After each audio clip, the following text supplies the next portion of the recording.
The council chamber was silent, the kind of silence that carried weight and dread. At the center stood an elder of the Ancient Ones, their form cloaked in shimmering threads of memory, eyes glowing with the knowledge of countless millennia. They had rarely spoken in the assemblies of younger species, but when they did, the galaxy listened. Today, they spoke of humans, long before the council had been established, long before many of the starfaring empires even crawled from their cradles. The Ancient Ones had roamed the void.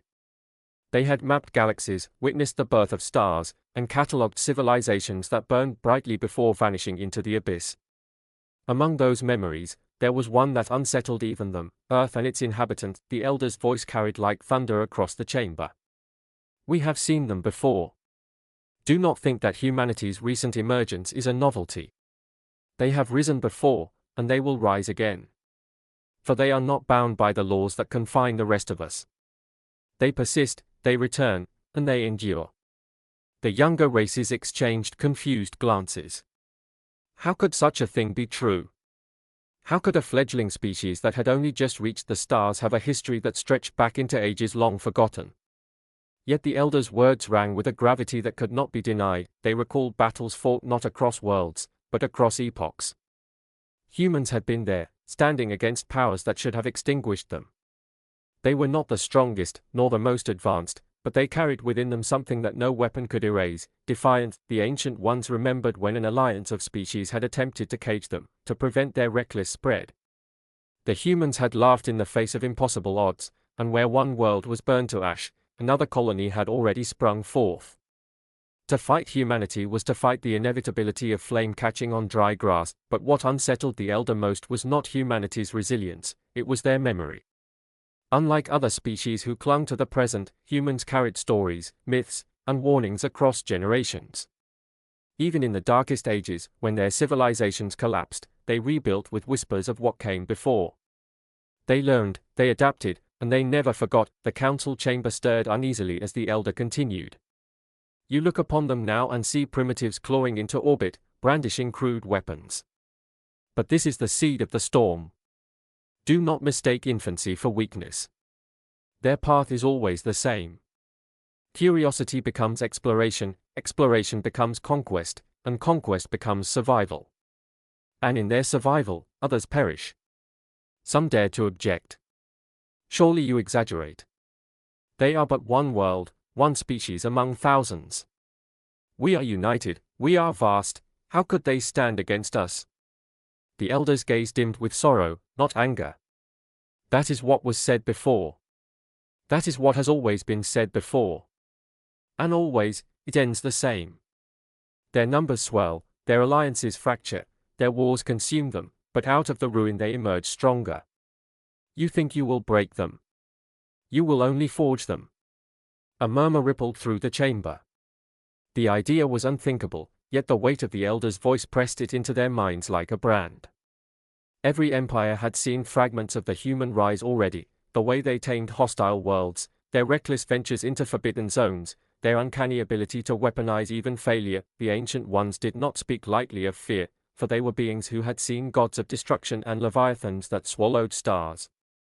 Yet they spoke now of a terror unique to humanity, the terror of inevitability. The humans would come, and when they came, nothing could ever remain unchanged. They are not monsters, the elder added after a pause, but they are dangerous. They are dangerous because they do not see limits where others see walls. They are dangerous because they treat despair as kindling. They are dangerous because when death stares into their eyes, they smile. The youngest species leaned forward, awestruck, as though hearing a prophecy. Some of the older empires scoffed, dismissing it as the paranoia of a fading race. But all felt the words sink into their bones.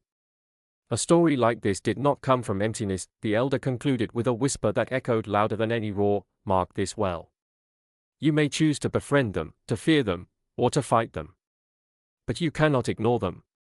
To ignore humanity is to invite your own erasure. We recall, and so we warn. Humanity still endures. The chamber broke into arguments, but beneath it all was the seed of dread. The galaxy had been given its warning, and whether it heeded it or not, the outcome was already set in motion. Humanity's story was not one of extinction, it was one of return.in distant sectors. Human ships were already venturing further, their laughter and their defiance carrying across the void. The stars did not yet know it, but the storm had already begun, and the ancient ones, who had seen all things rise and fall, sat in silence. They did not rejoice in their knowledge, nor did they despair. They only remembered, for memory was their gift and their curse, and in that memory, humans were the one constant. Always rising. Always warning. Always coming. The chamber's light dimmed as the elder's words settled over the gathered delegates like a shroud. 1,000 species debated in hushed tones, but the weight of inevitability gnawed at them all. The thought that this small, fragile race could alter the course of empires was madness.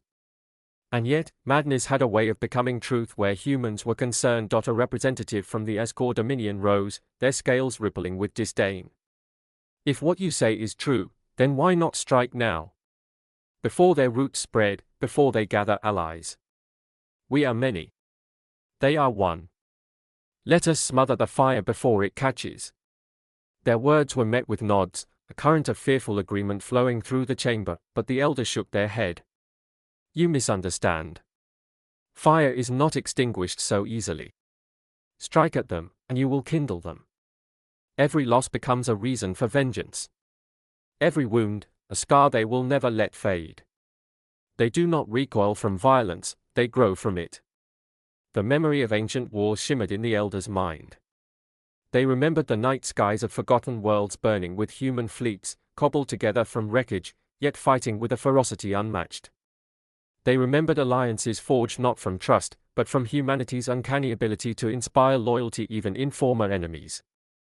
They remembered that to fight humans was to unite them, something no other power could accomplish. Another delegate, trembling but curious, asked, "Then what path remains? If we cannot destroy them and cannot ignore them, what is to be done?" The elder's gaze softened, a rare thing. The path is not war. It is choice. To guide them, to understand them, perhaps even to learn from them. They are dangerous, yes, but danger does not always mean doom. They have been friends to those who treated them with respect. But betray them, corner them, or underestimate them, and you will know ruin. The chamber grew tense again. Few wanted to admit it, but the elder's words rang with a deeper truth than anyone dared say aloud. For many had already tasted the beginnings of this danger, human traders who turned into warriors when cheated, explorers who walked unafraid into death worlds and returned with maps, soldiers who fought long after reason said they should fall. The Ancient One raised a final warning. Mark this in your histories. Humanity is not the greatest power, nor the brightest flame. But they are the ember that never dies. Empires may collapse, stars may fade, but humanity will endure. And in enduring, they will shape all things around them. Silence followed. It was the silence of realization, of empires seeing the shadow of a future they could not escape. Some felt hope, others terror, but all felt certainty. Humanity was not a question. Humanity was an answer, and the galaxy would live or die by it. Far away, beyond the chamber's walls, human voices laughed aboard fragile ships crossing dark, uncharted space. They did not know that their names had already been spoken in fear, in reverence, and in prophecy. They only knew that the stars awaited, and that they were coming.